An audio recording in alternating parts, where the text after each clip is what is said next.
Back in the golden age of arcades, the big games that stood out are for the most part the ones that did things a little differently. Hearing gamers complain that all games are the same isn't a new thing. Heck, since the first generation of gaming, this sort of stuff has been the norm. Pong, Pac-Man, Space Invaders, Donkey Kong, they all changed the game by getting other software houses to essentially replicate the formula. Sometimes it's those heavily influenced copycats that actually did it better, but that doesn't matter. Today we'll be looking at one of those games that took a chance and succeeded and therefore left the biggest lasting impact. Today we're going to be looking at Choplifter. A game that wasn't trying to copy what others did, a game that wasn't even going to be a game in the first place, and a game that, similar to the ones already mentioned, was beloved by all who played its many sequels and ports. But let's not get ahead of ourselves, let's go back to the beginning and discuss how this game came to be, what gamer and world event inspired it, why it got made in the first place, and of course, we'll be looking back at all of those follow-ups too, in this Choplifter: The Complete History. Welcome to Slope's Game Room.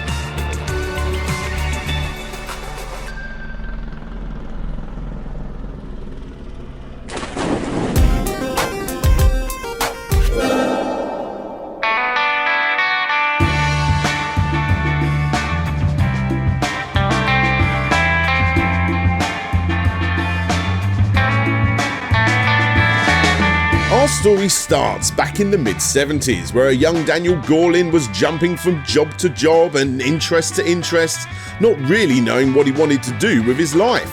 He was a music student studying piano at Cal Arts, but then he moved from that to Rand Corporation for a few years to research artificial intelligence. It was during this time, whilst also trying to sell his house, that he opened up his computer and had a little mess about. Although he didn't really know what he wanted to do on that either. The computer in question was an Apple II, which was fairly new at the time, making this likely to be the late 70s or possibly early 80s. The computer was handed over to him by his uncle to play around with, and it was at this point that he decided to try and replicate the movement of a helicopter. Now, helicopters have always been fascinating to Dan. Whenever he would see one, he would stop and stare at how they move about, and that's the sort of thing he wanted to replicate when designing a helicopter on his computer, and he did so pretty quickly. Originally, he wanted to create a 3D model, but even with this newfangled Apple computer, he didn't have the computing power to do so, and therefore he was forced to focus the majority of his efforts on the movement of the copter sprite instead. Which, if you have played the game, you'll know he did a pretty bang-up job with. In fact, according to Dan, this was his biggest achievement, working out how to get a limited 1MHz 6502 processor to move his virtual aircraft in a virtual world with jaw-dropping scrolling landscapes for the time and incredible fluidity, all programmed using assembly language. It's worth pointing out that all of this wasn't done to create the next big arcade game. In fact, Dan wasn't even a gamer. So, like I said at the beginning, there was no influence taken from other titles. Well, almost. The Defender sees lots of alien ships. The Defender sees lots of radar blips. Every blip is a ship. Watch this, I got this, Captain. On a body snatching trip. And it's up to Defender to save them. Defender, a great Atari game. It was in fact the game Defender that really had the biggest influence here, not because Dan himself played it, but instead it was because some random guy fixing his car had played it. Whilst chatting one summer day, the unknown mechanic, who was a big fan of Defender, was discussing how he enjoyed playing the game and messing around with the little astronauts at the bottom of the playfield. This led Dan to head down to his local laundromat to go and see for himself, and obviously, he liked the idea of adding little men into his helicopter simulator too, so he went back inside his unsold house and added them in, which, as you can imagine, was when this game really started to take shape. Also, we gotta be bringing up the 1979 Iran hostage crisis that was happening at the time, where 66 Americans, eventually 53, were held captive in Iran for a total of 444 days. As you can imagine, in America this was big news, especially towards the end of those 444 days, when elections being held between former President Carter and eventual president for the time, President Reagan. According to multiple interviews I read for this episode, these real-life hostage events didn't directly influence the game, but Dan has stated numerous times that the constant news of these hostages needing to be saved, no doubt subliminally, led him down that path. Either way, realising that Dan had something pretty decent here, he decided to try his luck and send his game over to Broderbund, a popular publisher for the time, and straight up, they liked it. In fact, they liked it so much that they flew him out to their offices in order to continue developing the Choplifter game, further gamifying it, trying their best to move it away from being more of a helicopter simulator, which of course, they did. Released in 1982 for the Apple II, Choplifter requires you to take control of a combat helicopter. Your aim isn't to take down as many enemies as possible to rack up the biggest score. In fact, even though you'll need to do this in order to progress, you only gain quote-unquote points by saving hostages. In Dan's mind, shooting down enemies in games like Galaxian and Defender was simply boring. And as I am a big fan of games like Defender and Galaxian, among many others, I can tell you that I completely disagree. However, what I will say is that I'm very much happy that Dan thought this way when creating this particular game. As stated, you still need to shoot your enemies, clear the area and land your aircraft, but the aim of the game is to pick up those hostages from tiny cramped prison camps before making your way back to safety, which for some reason no enemy can reach. Video game logic at its best. It's a very simple back and forth gameplay mechanic, but one that's a tad more punishing than other titles for the time. You see, after successfully picking up the hostages, you of course need to continue to dodge enemy fire on your way back. Where other games may give you a life bar or allow the passengers to stay with you if you get taken down, in Choplifter if you lose a life, so do the people you're transporting and trying to save. Time to go and try and save some more people, and this time, try and be a little bit more careful. It reminds me of RTS games like Command & Conquer and even Pikmin to a degree. Seeing your saved hostages die due to your inability to dodge enemy fire or worse, landing on them yourself, fills you, the player, with dread and makes you want to try again to see if you can complete the mission without any casualties, which is extremely hard to do. Choplifter is a super punishing game. However, due to the incredible controls of the copter, it's also super rewarding at the same time. It's worth pointing out that the game was always designed to work with a joystick. In Dan's mind, creating the game to run on a keyboard would have sucked, and therefore not only did Choplifter sell well, but so did a whole lot of joysticks. According to a Retro Gamer article, Dan reminisces about visiting events to publicise the game and constantly getting offered drinks from joystick manufacturer sales reps who all benefited directly from this game. In short, Dan and the team over at Broderbund did a fantastic job with this title, which resulted in it very quickly becoming a big hit. And very quickly got it ported over to plenty of other home computer systems. Eventually, the game's popularity led it to be picked up by Sega themselves, who were attempting to acquire licenses that would appeal to a Western audience. And of course, a well-established war-themed game that hadn't had an arcade port by this point seemed like the perfect choice. Sega's version of Choplifter is believed by many to be the best, and for good reason. Being one of the first games to take full use of the company's Sega System 2 arcade board, which allowed for larger 512 by 512 background scaling planes, which, of course, is perfect in a game like Choplifter, a game that looked its best right here. Overall, it's pretty much the same, just with more enemies, smoother flying, different terrains, and a more refined gameplay. This resulted in this version also getting a port onto the Sega Master System, which is not a port of the original Sega SG G1000 version, again, it's a port of the Sega remake. Yeah, it's a little bit confusing, isn't it? However, don't worry about which port is a port of what remake. All you gotta know is that the very best version is Sega's version, and their port of their remake, which is the Sega Master System version, is probably the very best game on that system. Okay, maybe not that good, but with that said, boy oh boy did I put a lot of time into this port. In case you want to know, when my neighbours sold all of their Master System games for a couple of quid to get a Mega Drive 2, I was the one that brought them all. And out of everything that was in that 20, possibly 30 game bundle, Choplifter was easily one of the best. Oh, and one other thing before moving on. Similar to Sega's Revenge of Shinobi being filled with unlicensed IPs such as Godzilla, Spider-Man, Batman, and whoever else, Choplifter in the arcades and on the Master System also had a couple of pinched cameos if you knew how to unlock them. Those being Superman, Jaws, and even E.T.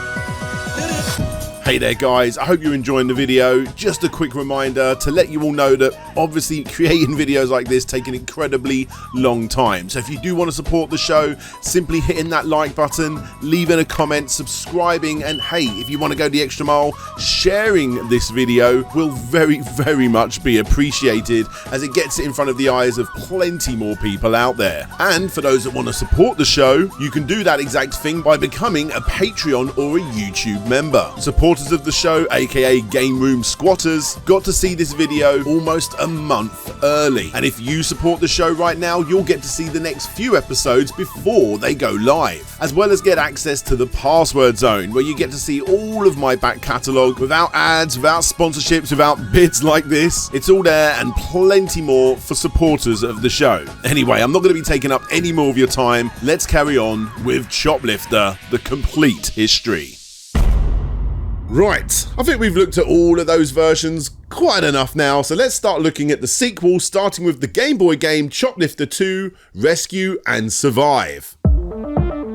It had been a good few years since we'd seen any new releases or ports, and Dan himself had moved on to ventures new. This port was created by the studio Beam Software, who decided to take the frantic arcade nature of the original and make it far less linear, which, to be fair, on paper, sounds like a good step forward for the series. But in reality, it didn't quite work out.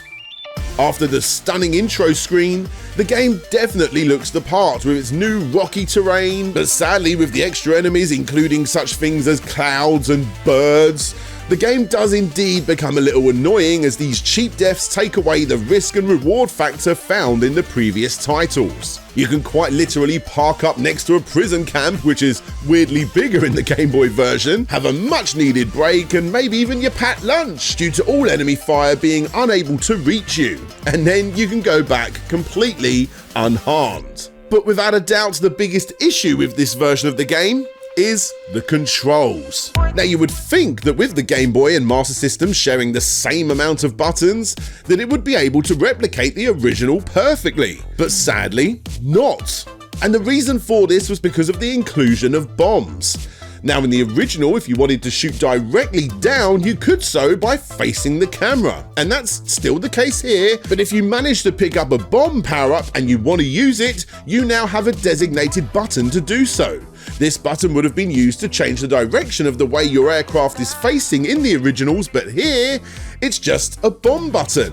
A weapon that you rarely need to use in the game. In Choplifter 2, the way you change direction is by tapping the left or tapping the right. And then when you're in that set position, you hold left or right to continue moving in that position. The annoying thing about this is that the game requires you to move quite slowly to line up your shots. And every time you accidentally tap, you've just now changed direction. It's genuinely infuriating. Either way, like many a game I've covered in the past on the Complete History series, the sequel isn't terrible. In fact, I would say it's okay. But once again, it's held back by adding too much to a formula that was already perfected beforehand. Now, before moving on with the Choplifter series, it's worth looking at what Sega did after this, after they lost the Choplifter license.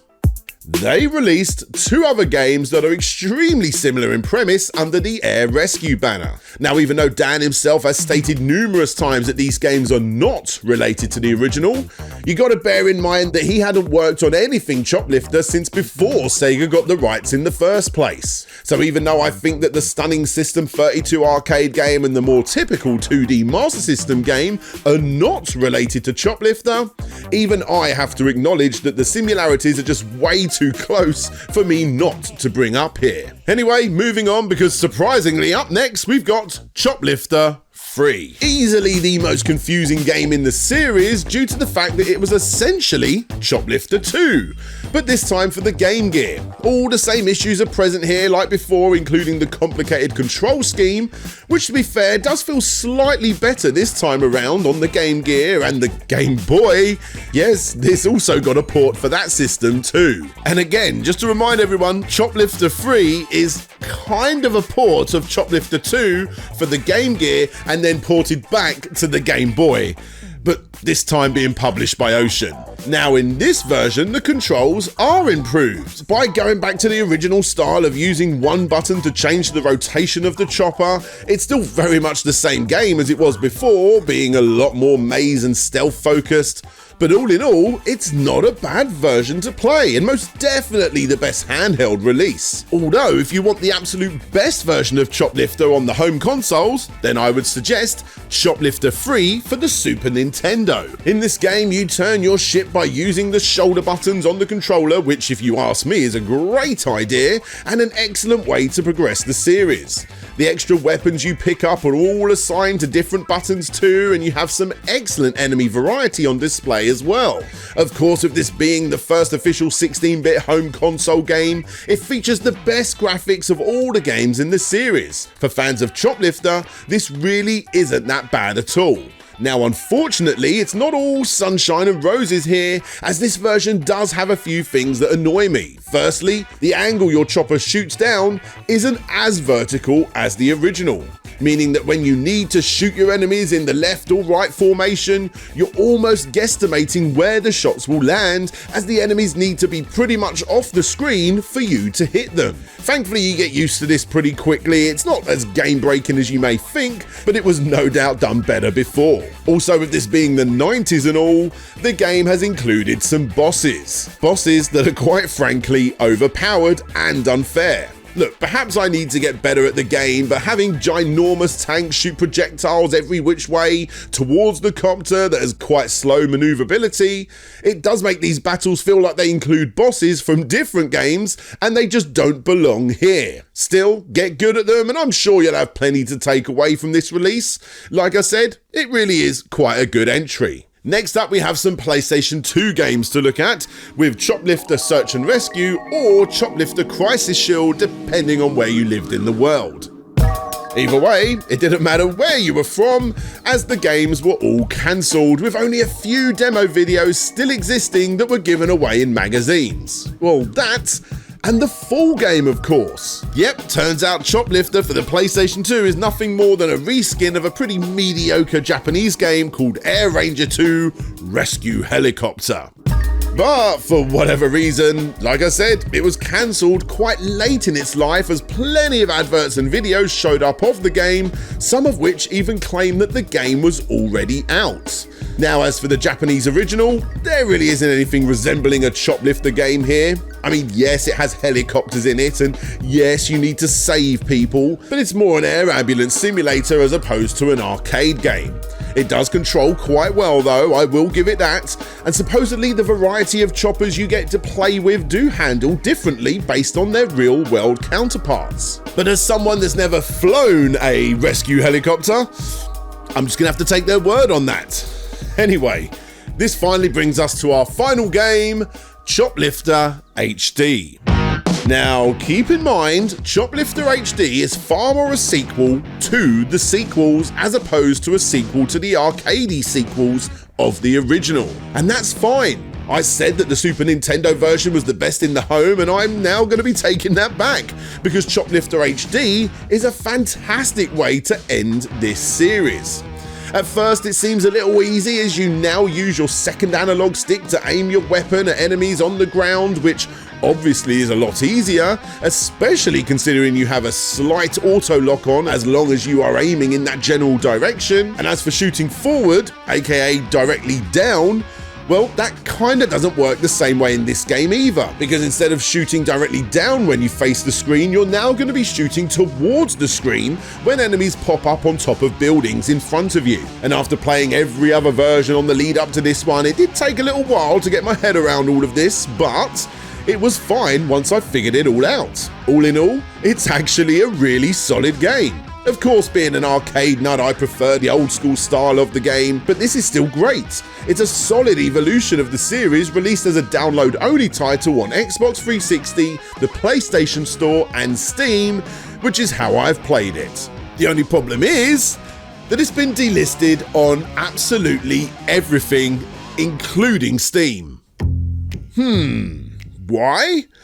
Well, I don't know this for sure, but after reading that Retro Gamer article with Dan Gorlin, the original creator, he had no idea who owned the license anymore. And honestly, I don't think anyone does. As after speaking to some of my contacts in the space who would prefer to stay nameless, Choplifter HD, which was produced by Exile Entertainment, may not have had the rights to release the game either, as when the company wanted to go back and make a new version of the classic game, they didn't know who to go to get permission, and instead just went and did it anyway. Again, none of this is fact, but going by what was said in that Retro Gamer article, what my contacts have told me, and the fact that this game isn't available on anything anymore, I think is a pretty safe bet.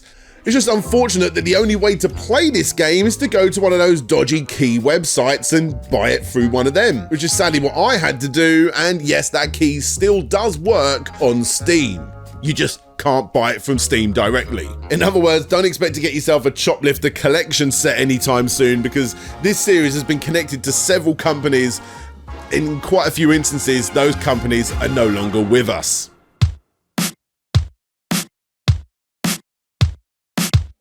Either way, Choplifter HD, like I said, it really did bookend the IP quite nicely. Seriously, it's a solid game. Sure, it's a little rough around the edges with its wonky graphics, annoyingly repetitive voiceovers, and of course, zombies. Obviously, it's got zombies in it. It was released in 2012. Everything had zombies in it back then. But it all adds to a game that progressively gets stupidly hard, just like the original. It gives you the tools to eventually master it via a whole lot of trial and error. It was obvious that the team were big fans of the original, and in an attempt to cross off everything on their Choplifter bucket list, they even pulled Dan back in from his game-making retirement to help out on this title too. Although, not really. It seems that Dan's main role on Choplifter HD was just to be seen. He did work on some designs at the very beginning of the game, but yeah, it's more of a PR thing. Nothing more than a way to show that the original developer was back once again. In his own words, I've sort of been like the honorary grand old man hanging around going, wow, this is cool, you guys. And yes, that's exactly what it was.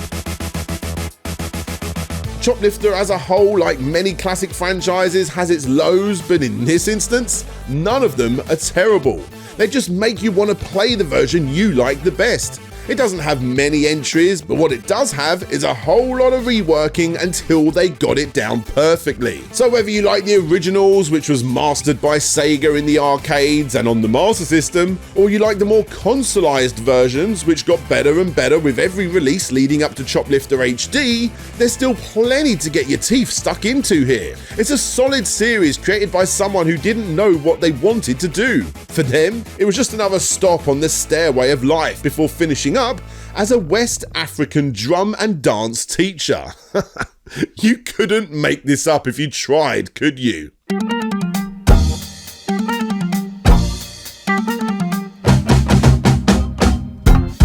Who could have guessed that this was how the video was going to end with a bit of African drumming, seriously. Yeah, I love Choplifter. Big fan of Choplifter. I know it's not going to do gangbusters this video, but I always knew I was going to make this video, and I'm glad I've finally done it. Thank you guys so much if you made it this far into the video, and you see all those names down the bottom of the screen? all of those people, like I said, got to see this video about a month early, and they're all able to check out the next couple of videos before they go live, including videos like the Friday the 13th, the history in the games. There's the Kickscammer episode, the Kickscammer news episode that probably never going to go live. That's a Patreon and YouTube member monthly exclusive, that one. And the next big Kickscammer video, which is all about Lego scams. And yeah, that one, I might have to censor that one for when it does go live. I'm not 100% sure. I'm gonna have to do a few test runs on some, like, you know, old channels. We'll see.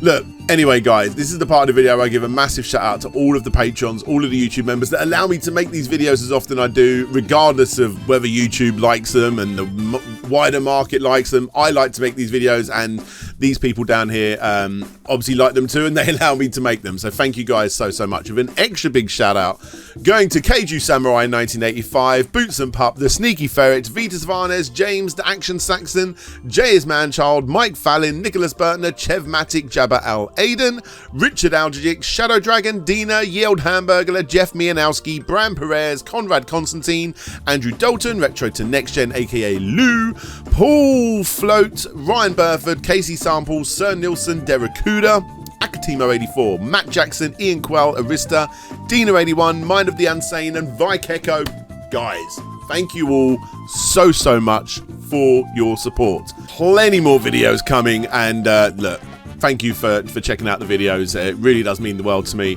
But until next time, this is DJ Slope signing out, and hopefully I'll see you all next time. Bye bye.